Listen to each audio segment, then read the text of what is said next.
Good morning, Year 4, or good afternoon. Welcome to our newest SPAG session, a new skill for the term that we are in, the Pentecost term. And your learning challenge is, can you use pronouns and nouns to avoid repetition? Can you use pronouns and nouns to avoid repetition? I want you to use this video just like a SPAG session. Pause the slides when you need to listen to something again or when you need to write something down. And I know some of you have been really enjoying using these just like a normal school lesson. So when you're ready, sit up straight, BBC and TNT, bottom at the back of your chair, tummy near the table. That's near the table, not on the table. Pencils, rubbers, pencil sharpeners, everything ready, let's go. So, we're talking about nouns and pronouns, so a little reminder of what those mean. A noun is a name of something, and a pronoun is a word used to replace that noun. So I could say, Mrs. Pettifer is hilarious and wonderful, or I could say, I am hilarious and wonderful. Mrs. Pettifer is the noun, the proper noun in this case, and I is the pronoun in the second sentence. Mrs. Pettifer is hilarious and wonderful. I am hilarious and wonderful. The pronoun replaces the noun and does the same job. So can you spot any pronouns and nouns in this paragraph about a tiger? So I've written a narrative paragraph based on the theme of our poem, Tyger, Tyger. Listen carefully, see if you can spot the pronouns and nouns. In the forest, the tiger's bright stripes burnt like fire in the darkness. Her face was perfectly symmetrical as she prowled among the trees. She was a fearsome beast who struck terror in the hearts of all who saw her. She knew this only too well about herself, and she was proud of her strength.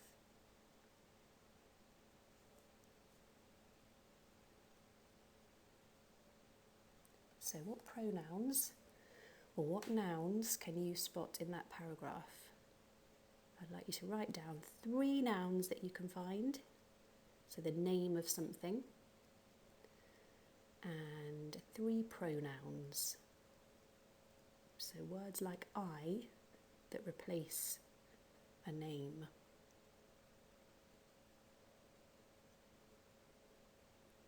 Pause the slide if you'd like more time.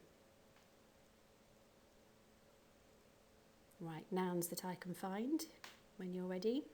Forest is a noun. It's the name of a place with trees in it. Tiger is a noun, and the name of a big cat. We could have stripes, or fire, or trees, or beast, or terror. Terror is an abstract noun. It's still the name of something, but not something you can touch or see, but it's still a name. And then our pronouns, we could have had her, she, got another her, and we've got herself at the end. So you could have had her, she, and herself. Well done if you spotted those. Now, our learning challenge today is about using a variety of pronouns and nouns so that we don't repeat ourselves. And I'm quite proud of that paragraph. I think I did a good job there. But have a look at this next one with me. What has changed and what are your thoughts on these changes? In the forest, the tiger's bright stripes burnt like fire in the darkness. The tiger's face was perfectly symmetrical as the tiger prowled amongst the forest. The tiger was a fearsome tiger who struck terror in the hearts of all who saw the tiger. The tiger knew this only too well about the tiger, and the tiger was proud of the tiger's strength. Not my best work, I'd say. What have I done there?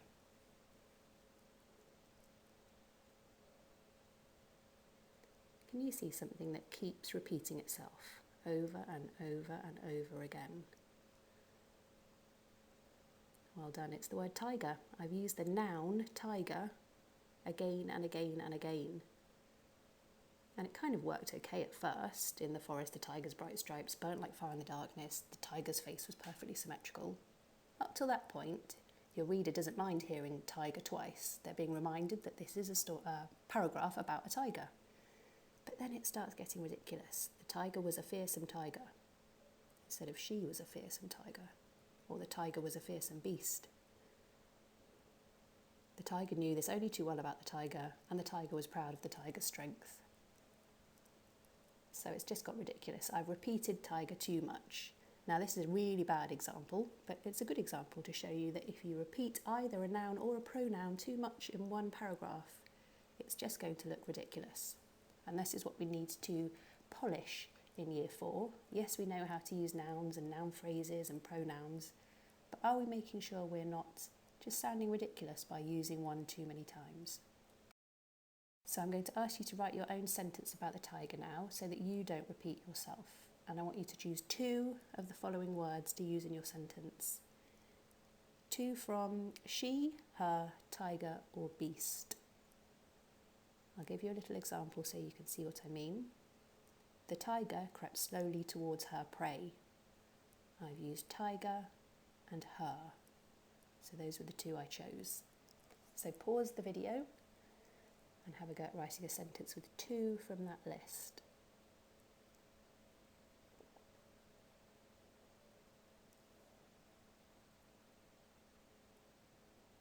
Right, when you're ready, we'll move on.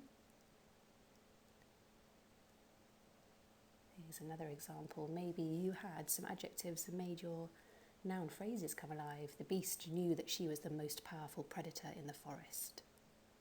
The beast knew that she was the most powerful predator in the forest. Well done if you have a sentence with a noun and a pronoun and you haven't repeated yourself. So can we write 3 sentences which flow well together to create a small paragraph, just like the one I did at the beginning of this video? I want you to use a different noun or pronoun in each sentence to avoid repetition. But be sensible. If it makes sense to use she twice, if that's the logical thing to do, then use she twice. Just be careful that you're not using it all through the paragraph. Here are some options you could choose. You can have as many or as few as you like here, and your aim is to make it flow well. She, her, herself are your pronouns, and your nouns are tiger, beast, creature, big cat, feline. So 3 sentences, maybe 4, in a little paragraph. Pause the video to take your time. Okay, off we go again. Now, can you try to include noun phrases expanded by adjectives and prepositions in your paragraph? Maybe you already did, but if you didn't, I want you to check out my other video that shows you exactly what I mean by noun phrases expanded by adjectives and prepositions. But here's an example to refresh your memory. The magnificent beast in her deadly kingdom was queen of everything she saw. So my noun phrase expanded by adjectives and prepositions is the magnificent beast in her deadly kingdom. In being the preposition, magnificent beast, deadly kingdom being my adjectives next to nouns. And I've still used a good pronoun in there, queen of everything she saw, her deadly kingdom. So I'm quite proud of that one. Have a go yourself at including a noun phrase expanded by adjectives and pronouns. Adjectives and prepositions in your paragraph, and a good variety of pronouns. Pause the slide and have a go at that. And when you're ready, we'll move on. Read your paragraph out loud to yourself now or to someone in your house. Have your phrases created the effect you wanted? Have you described the tiger in a way that suits the mood you wanted to create? What can you do to change or improve your paragraph? So have you kept true to the spirit of the poem? Is your tiger fearsome and fierce? Or have you made it sound like a little bit too friendly by the adjective choice you've made? Have you definitely used a good range of nouns and pronouns? Or have you repeated one too many times? Now's your chance to make any changes or improvements that you need to your paragraph, and this might take some time, so pause the video and have a go at that.